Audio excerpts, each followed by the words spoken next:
Someone just threw a firebomb at Sam Altman's home. Not a metaphorical one. Not a Twitter takedown or a scathing op-ed. An actual Molotov cocktail hurled at the San Francisco mansion of the CEO of OpenAI, the man who arguably sits at the very center of the artificial intelligence revolution. And when you hear the full story, you realize this isn't just a crime.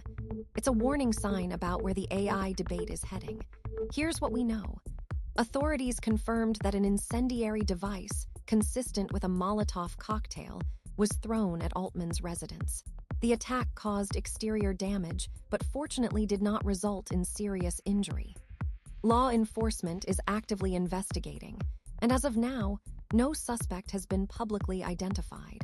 But the incident has shaken the tech world in a way that few events have in recent memory. To understand why this happened, you need to understand the position Sam Altman occupies. He is the public face of the most aggressive AI development effort on the planet. Under his leadership, OpenAI launched ChatGPT, which became the fastest-growing consumer application in history. He has sat across the table from world leaders, testified before Congress, and made decisions that affect how millions of people work, learn, and communicate. Whether you see him as a visionary or a villain depends largely on how you feel about the rapid, often uncontrolled acceleration of artificial intelligence. And that is exactly the fracture line that makes this attack so significant. Over the past 2 years, a growing anti-AI movement has gained momentum. Artists, writers, software developers, and everyday workers have voiced anger over AI systems they say are stealing their livelihoods, trained on their data without consent, and deployed without adequate safety measures. Online communities have grown increasingly hostile toward AI leaders. And Sam Altman, as the most visible figure in the space, has absorbed a disproportionate share of that fury.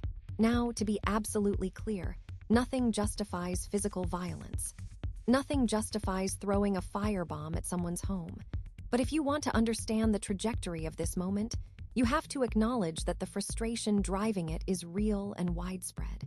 Millions of people feel that AI is being forced upon them by a small group of Silicon Valley elites who are getting extraordinarily wealthy while everyone else scrambles to adapt.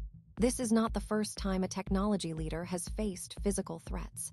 In the late 1990s, during the peak of the Unabomber era, tech executives across the country received mail bombs.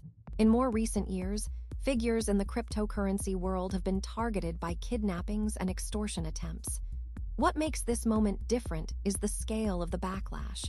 Artificial intelligence isn't a niche technology. It touches nearly every industry on Earth, and the people who feel threatened by it number in the hundreds of millions. The security implications are enormous. If you are a high-profile AI executive right now, your threat model just changed overnight.